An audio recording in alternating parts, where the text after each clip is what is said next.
itong si Sara Duterte ay kasama din sa huhulihin ng ICC, Interpol at lalabasan ng warrant of arrest at hindi na ho ito makakabalik ng Republika ng Pilipinas kapag...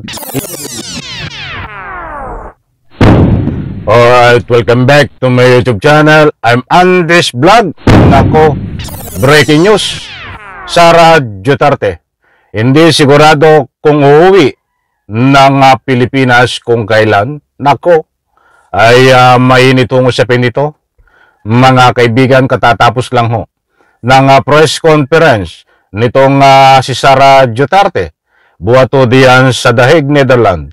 At sabi nga doon, ay hindi niya sigurado kung kailan siya uwi o makakauwi pa sa Pilipinas, mga kaibigan. Nako, ay ano po ang dahilan?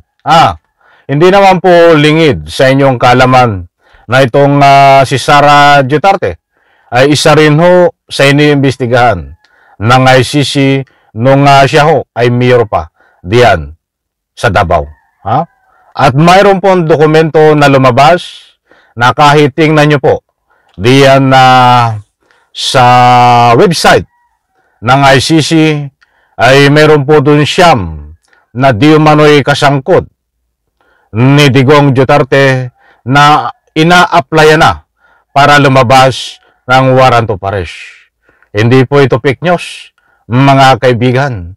Kung gusto nyo pong puntahan sa website ng ICC ay mapapanood nyo po at makikita ang mga dokumento na yung siyam na yon ay kasangkot di umano ni Digong dito sa crimes against humanity, kaya kinasuhan din sila ng crimes against humanity, kaya yung dokumento na yon ayon ho sa mga batikan na abogado at mayroon ding kaalaman sa mga ganong ikangay dokumento. Doon tayo nagbata, ito ay mga pangalan na inaplayan ng warrant of arrest na hindi pa nilalabas at ilalabas pa lang, mga kaibigan.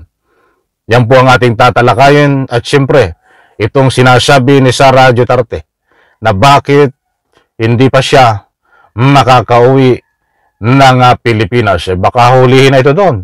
Pag hindi ka umuwi ng Pilipinas, nako, ay diyan ka abutin sa The Hague, Netherlands ng pagpusas ng mga pulis diyan sa Netherlands. Nako, shoutout po sa lahat, mga kaibigan. Ito, at ibabahagi ko po sa inyo para sa lubos nyo pong pangunawa. At mamaya ay muli ko rin pong ipapakita sa inyo ang mga dokumento na binalita po yan sa unang nagbalita ay ang GMA7.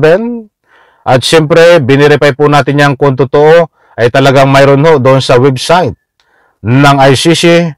But para naman sa kapakanan nitong mga pangalan na ika nga po i-issuehan ng warrant of arrest ay hindi pa po tinabunan yung mga pangalan, but doon ho ay may nabanggit na kasangkot ay may Duterte ho.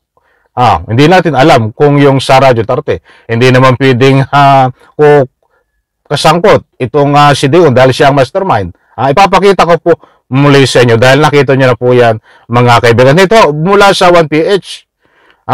Ipapakita ko kung ano ang dahilan kung bakit hindi umuwi at makauwi ng Republika ng Pilipinas itong si Sara Duterte. Ayan ho, mga kaibigan, ipa-plus ko din ho sa screen.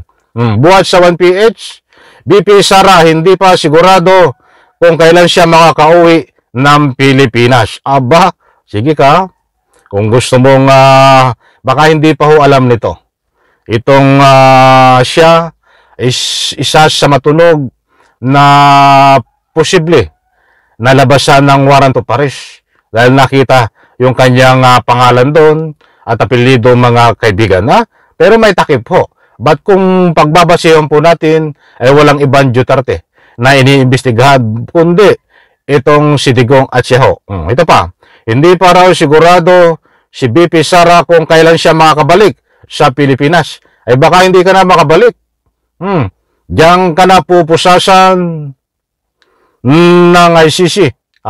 That is my public opinion. Isipin mo mga kaibigan, kung nandoon siya at biglang lumabas ang warrant of arrest, ay ito ho, ay walang duda na hindi na makakabalik ng Pilipinas. So, ngayon, wala pa namang lumalabas ng warrant of arrest, siyempre, makakabalik pa siya ng Pilipinas. But hindi ho malayong mangyari sa katotohanan. Dahil meron po tayong batayan na mayroon siyang nakasangkot si Digong. At kasama nga siya sa iniimbestigahan dito sa Crimes Against Humanity. At sa website nga ng ICC, ay nandun yung mga pangalan tinakpan lang na mainit na usapin, sabihin natin na 90% nakasama ang pangalan niya. O wag na natin sabihin sigurado. Mahirap tayo nagmamalinis eh. Sabihin natin 90% at kung kasama ang pangalan niya, hindi na ito makakauwi kung biglang maglabas ng warrant of arrest. Muli kong inuulit, ayoko ko yung biktimahin ng anumang fake news. That is my public opinion dahil mayroon po tayong batayan. Ito po. Ayon sa BC, hindi pa raw siya niya mabuo ang legal team na dating Pangulong Rodrigo Duterte sa kanyang pinipintong trial International Criminal Court sa Dahig, Netherlands. Dagdag pa niya, trabaho niya bilang Vice Presidente na tulungang makauwi ang dating Pangulo. Ay tinutulungang makauwi ang dating Pangulo. Bring home Digong Duterte. Bring home Roque. Sige nga. Bakit hindi mo tulungang makauwi si Roque? Alam nyo, ito ay taong bayan na nagpapasulto. Ay karapatan po natin na ikangaya tanungin kung kailan siya uuwi. Sayang ang pinapasuldo dito. Mga kaibigan, may nag-comment nga, huwag ka nang umasa, masaktan ka lang. Ay, sakit naman hon. Ang sakit ng kapalaran.